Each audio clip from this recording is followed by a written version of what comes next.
Welcome to your deep dive. Oh, nice. Yeah, today we're going to explore something that you seem quite interested in, which is power. Okay.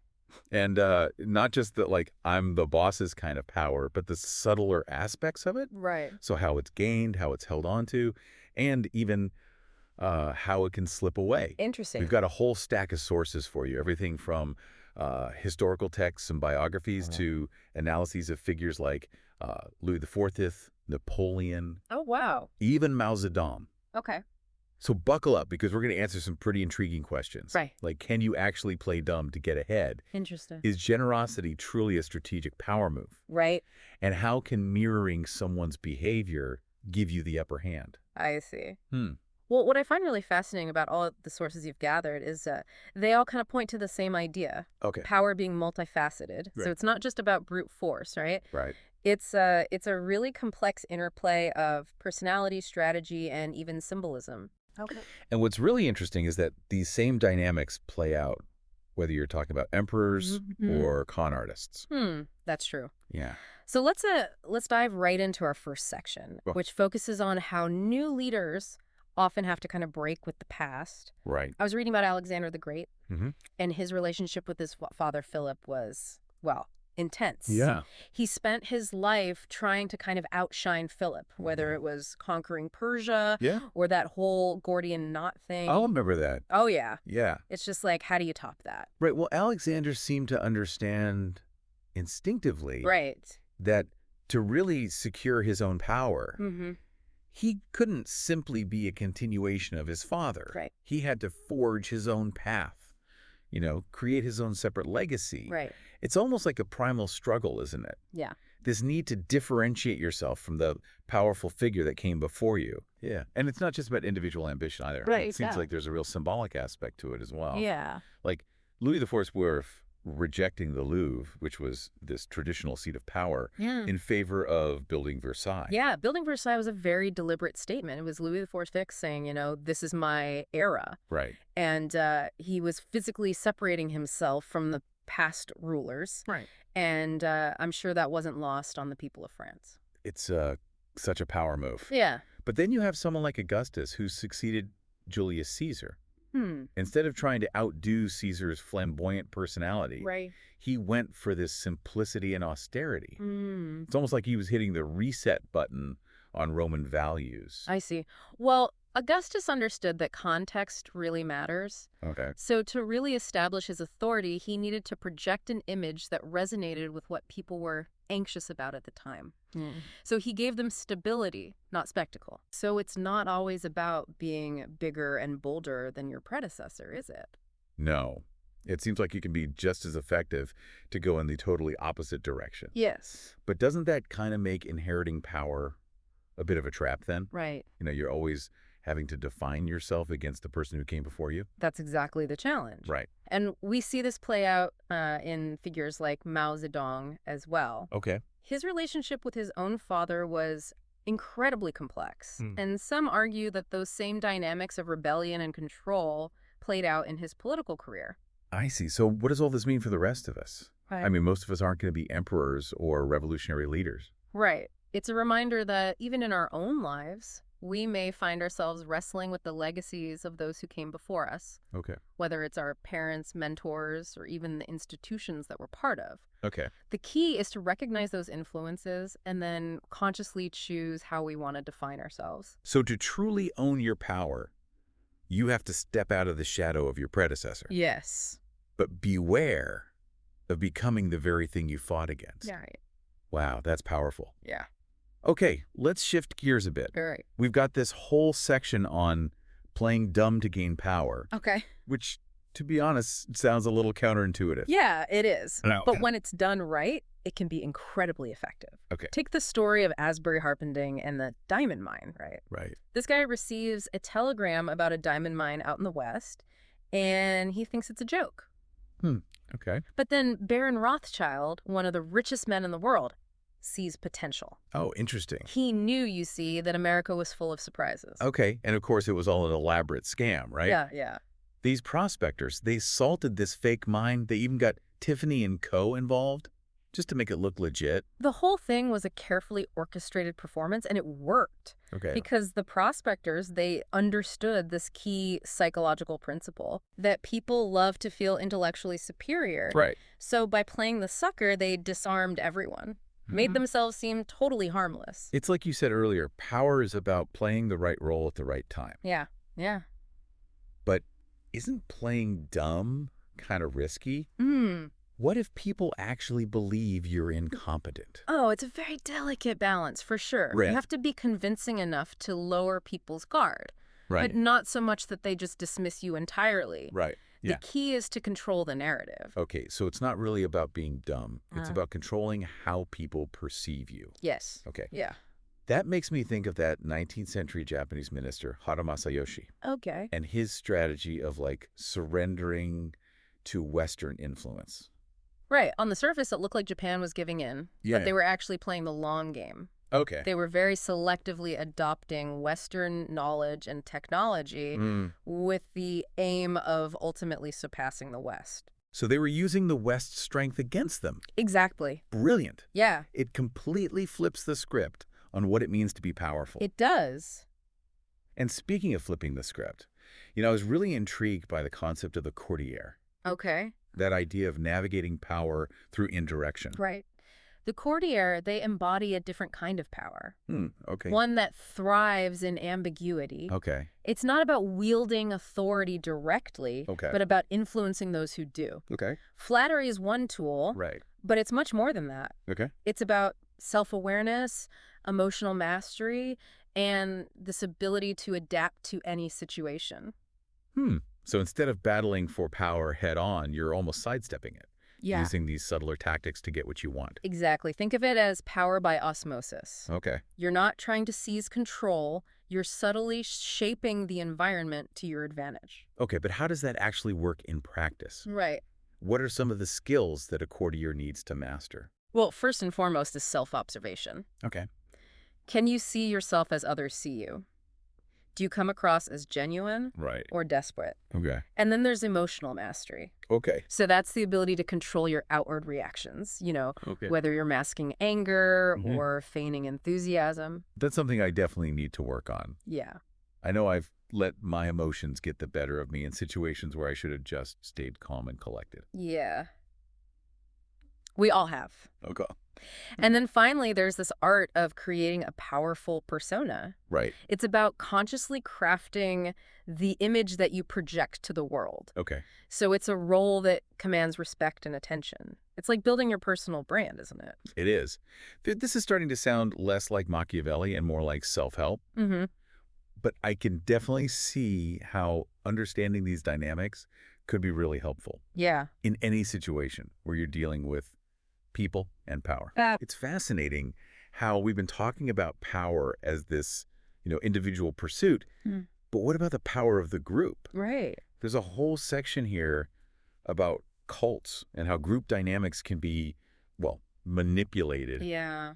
It's a bit unsettling, to be honest. It is a little unnerving to think about, isn't it? Yeah. But it's crucial to understand how these group dynamics can be used, both positively and negatively. Okay. When people come together as a group, their individual critical thinking can sometimes, take a backseat. It's like that saying, two heads are better than one.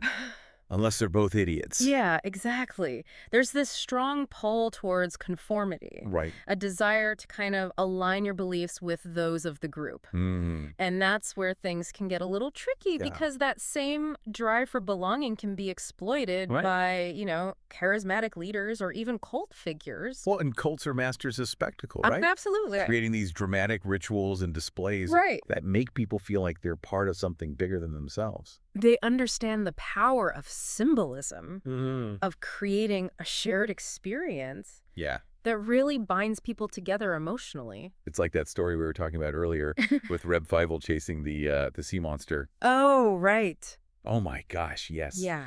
At first, he's completely skeptical, making fun of the whole idea. Yeah. But then he sees everyone else running towards the synagogue, even the rabbi. Right. And suddenly his skepticism just vanishes. It's a perfect example of how group dynamics can just override individual judgment. The group's belief becomes his belief. Wow. And, this phenomenon isn't confined to, like, historical anecdotes. No, no. It's happening all the time, even today. It is. We see it in political movements and social trends, even in online communities. It's like people are looking for something to believe in. Right. Something to give them a sense of purpose and belonging. And that's what makes them vulnerable to manipulation. Right. Because those deep human needs for connection, for meaning, for purpose, they can be twisted and exploited. So how do modern cults operate? Do they still use those old school tactics? Right. Like isolating people and, brainwashing them? While those tactics still exist, they've also evolved with the times. Okay. One common strategy is to mix religion with pseudoscience. I see. I'll take a legitimate scientific concept, like, say, quantum physics, and then twist it to fit their own agenda. It's like giving their beliefs this veneer of credibility. Yes. Making it seem like there's some sort of scientific basis for their claims. Exactly. It feeds into that desire for simple solutions for a black and white worldview. Yeah. And then, of course, there's the whole us versus them mentality that cults often foster. Right. Anyone who questions the group's beliefs is immediately labeled an outsider, a threat. So what can we learn from all of this? Well, I think the key takeaway here is to cultivate critical thinking skills. Okay. And to just be aware of how easily our judgment can be clouded when we're part of a group. It's like we need to develop our own internal cult radar, right? Yeah. To be able to spot those warning signs and resist the pull of groupthink. Exactly. Okay. So we talked about individual power, the power of groups. And now I'm really curious about this section on strategic generosity. Okay. It seems counterintuitive, doesn't it? Yeah. You'd think power would be all about hoarding resources, not giving them away. It's a fascinating concept, isn't it? Yeah. And it really challenges our assumptions about how power works. Okay. The truly powerful understand that financial independence, that gives them leverage. It allows them to act decisively without being beholden to others. So it's not just about being wealthy. Right. It's about using your wealth as a tool. Yes. A way to shape events and influence people. Exactly. And strategic generosity is one way to do that. Okay. You give, yes, but with a purpose. Okay. You might give to put others under obligation. Right. To soften them up, to create allies. It's like you're playing a long game, right? You might be giving something away in the short term, but you're really building up this network of influence and obligation that will pay off later. It's a very subtle form of power. Yeah. But incredibly effective when done right. And we see examples of this throughout history, right? Yes. Like Casanova, for example, was famous for his lavish spending and gift giving. Right. I bet that went over well with the ladies. I'm sure it did. But I can see how it would be effective in other contexts as well. It creates a sense of abundance, of generosity that can be very disarming. And it's not just about seduction. Right. Con artists like Count Lustig use strategic generosity to manipulate their victims. Oh, okay. They'd offer these elaborate money-making schemes, fake investments that seemed too good to be true. Right. You see, those gifts were really just bait. So they were preying on people's greed. Yes. Their desire to get rich quick. Right. By offering something for free, they created this sense of obligation that they could then exploit. It's actually kind of insidious when you think about it. It is, and it highlights the importance of being discerning, of questioning motives, especially when someone seems overly generous. Yeah. Strategic generosity can be a powerful tool, but it can also be weaponized. It's like that saying, beware of Greeks bearing gifts. Exactly. You always have to be aware of the potential for manipulation. Right. So the lesson here is to be strategic with our own generosity, to give wisely. Yes. And to be mindful of the motivations behind other people's giving. Couldn't have put it better myself. Yeah. And, speaking of strategy, the next section in your sources focuses on the crucial role of timing in the game of power. Napoleon famously said, "The greatest danger occurs at the moment of victory." Wow. What are your thoughts on that? That's a sobering thought. It is. You'd think that victory would be the time to, celebrate, to relax, enjoy the fruits of your labor. But Napoleon's saying that's actually when you're most vulnerable. Precisely. Victory can lead to complacency, to a sense of invincibility. We let our guard down. Right. We make impulsive decisions. Yeah. We overestimate our abilities. Right. And that can be a recipe for disaster. It's like the ancient Greek myth of Icarus, who flew too close to the sun and melted his wax wings. He became a victim of his own success. That's a great analogy. Yeah. And it makes me think of Cyrus the Great, the Persian emperor who was, undefeated in battle for years. Right. But then he got a little too confident and ended up being defeated and killed by Queen Thamyris of the Misfortune. It's a classic example of how overconfidence can lead to downfall. And we see this pattern repeat itself throughout history. Yeah. Even Napoleon himself, after conquering most of Europe, made the disastrous decision to invade Russia. Right. His hubris ultimately led to his downfall. Exactly. So the lesson here is to stay grounded even when you're winning. Yes. Never let success cloud your judgment. And it's not just about avoiding overconfidence. Okay. Power also requires this mastery of timing in a more proactive sense. Okay. It's about knowing when to wait patiently, to bide your time, and when to strike swiftly and decisively. Like a dance, isn't it? Yeah. A delicate balance of action and restraint. Right. Knowing when to push forward and when to hold back. I'm thinking about Marie Antoinette and Louis VI during the French Revolution. Right. They were so rigid, so out of touch with the changing times. Yeah. And it ultimately cost them their lives. They clung to the old ways, the old power structures, even as the world around them was transforming. And in contrast, you have someone like Joseph Fouché. Yeah. The master of political survival. Right. He was a chameleon, adapting to every regime change. Yeah. Always sensing which way the wind was blowing. He was a master of timing, wasn't he? He was. Always one step ahead, never getting caught on the wrong side of history. Exactly. And that's a crucial skill for anyone who wants to navigate the complexities of power, whether it's in politics, business, or even our personal lives. We've talked about individual power, group dynamics, even, the strategic use of generosity. But there's one more piece of this puzzle that I'm really curious to explore, and that's deception. Okay.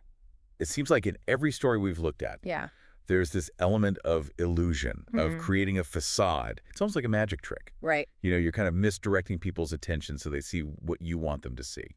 Deception is definitely a powerful tool in the game of power. Yeah. But it's not always about outright lies or blatant trickery. It's more nuanced than that. It's about being really strategic with the truth. Right. Knowing when to reveal and when to conceal. Okay. It's about using ambiguity to your advantage. So it's more about shaping the narrative. Yes. Creating a story that serves your purposes. Exactly. Like those prospectors who salted the fake diamond mine. Right. They weren't just lying. No. They were creating this whole elaborate illusion. Right. A performance that was designed to deceive. They were masters of stagecraft, and their audience was all too eager to believe their story. Right. And remember, people tend to see what they want to see. Right. Especially when it confirms their existing beliefs or biases. That's like that saying, don't confuse me with the facts, my mind's already made up. Exactly. But it's not just con artists who use these tactics. Right. We see it all the time in politics. Right. Advertising, even our personal relationships. We're constantly being bombarded with information. Yeah. With all these different narratives competing for our attention. Right.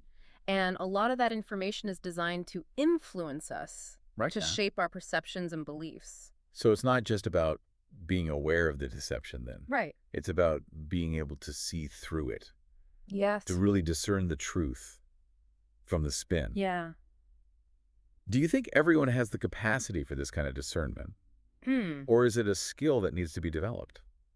I think critical thinking is like a muscle that can be strengthened with practice. Okay. We can train ourselves to be more discerning, to question assumptions, right, to look for evidence rather than just blindly accepting what we're told.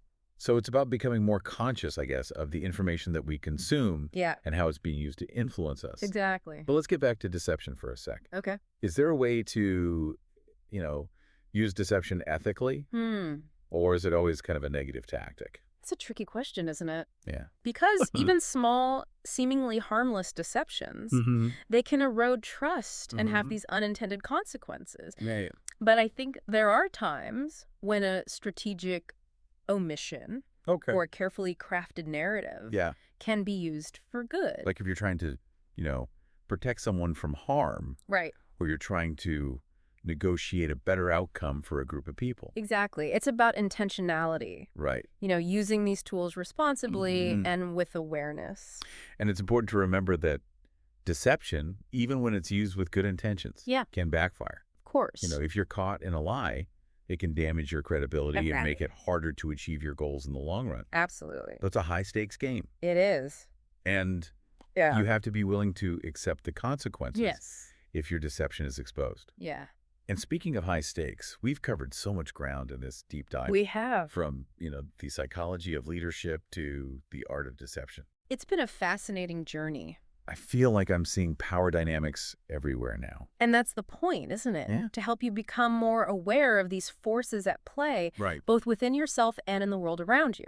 It's like we've been given this secret decoder ring. Yeah. A way to understand this hidden language of power. Right. And that knowledge can be incredibly empowering. Absolutely. Because once you understand the rules of the game, you can start to play it more consciously, more strategically, and ultimately more effectively.